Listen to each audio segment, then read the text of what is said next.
Nandito po tayo ngayon sa may taniman natin na pagkain ng mga alaga. Meron po tayong sirang saging. Ayan po, nilagay na natin dyan para pagkain ng mga kambing natin nandyan sa loob ng lambat. Nakalambat po kasi yan, tapos may mga marami tayong saging dito.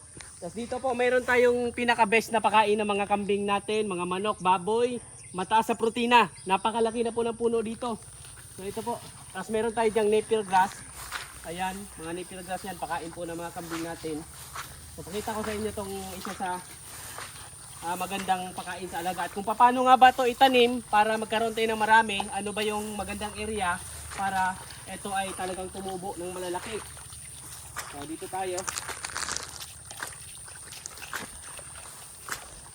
So ayan po. Dito po, puno ng napier grass itong area na to, sa bungad. Yan, napier grass, napaka magandang pakain sa mga kambing natin yan. Yan yung pang sustain na pakain ng kambing. Kung malit yung area, magtayo tayo ng bahay ng kambing. Tapos nandun sa loob yung kambing, tapos kukuha na lang tayo ng pagkain sa kanila.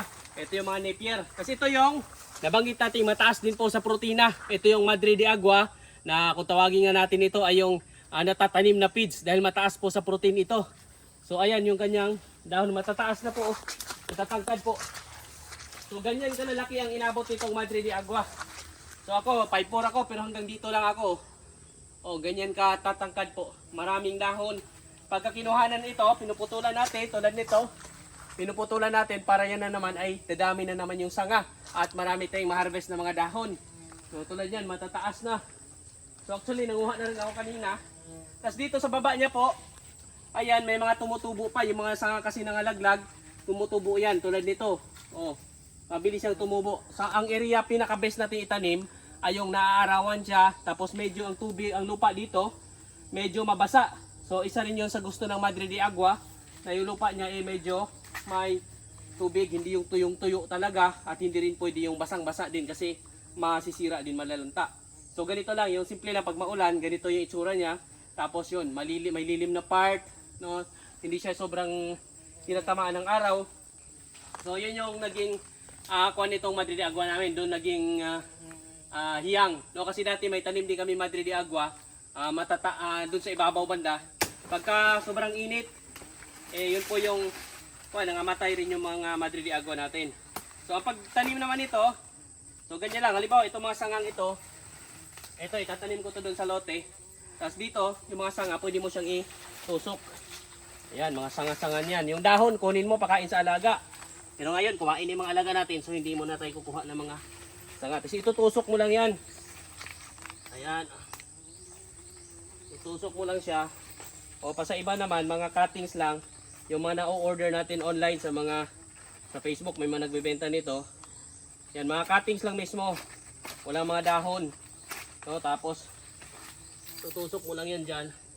O, dagdag na rin yan sa future. May Madre de Agua na ulit tayong dagdag dyan. Tapos yung iba, pansin ninyo, eto may mga ugat na po yan.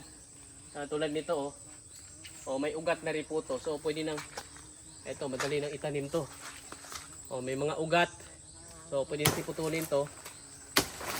Yan. So pwede natin pandagdag tanim. So ganyan yung pagkuha nito. Halimbawa. Yan, halimbawa ito yung cuttings. Ayan. So pwede mo na natin itusok din yan. Diretso na yan.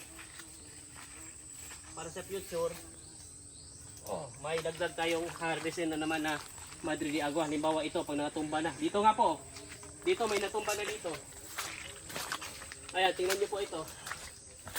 So ito pala, may malaking puno dito. Ayan.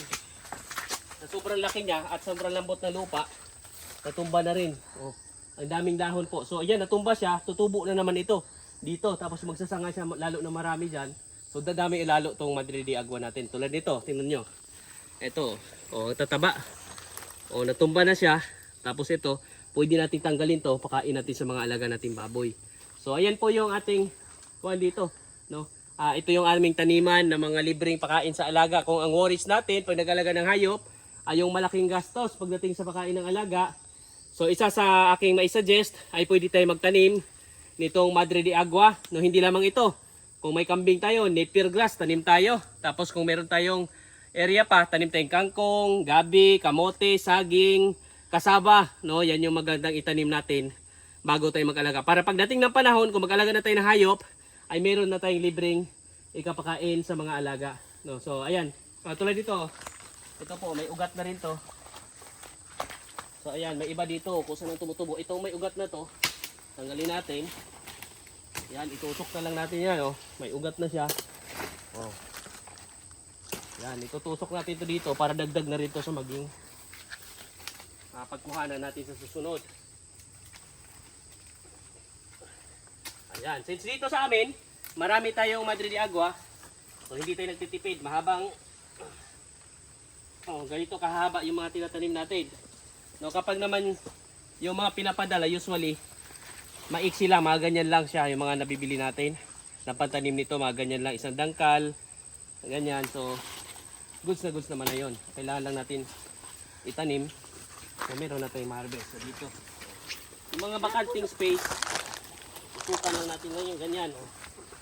Para sunod, dito naman tayo mag-harvest. Yan, napakadaming dahon po. So, ayun po, kung kailangan nyo rin po ng mga pantanim, pwede kayong tumingin dyan sa mga Facebook. May mga nagbebenta po. Hanapin lamang natin yung kung saan yung malapit sa lugar natin. No, actually, may mga nakikita nga rin ako sa Shopee. No? Mga nagbebenta ng mga ganitong cuttings.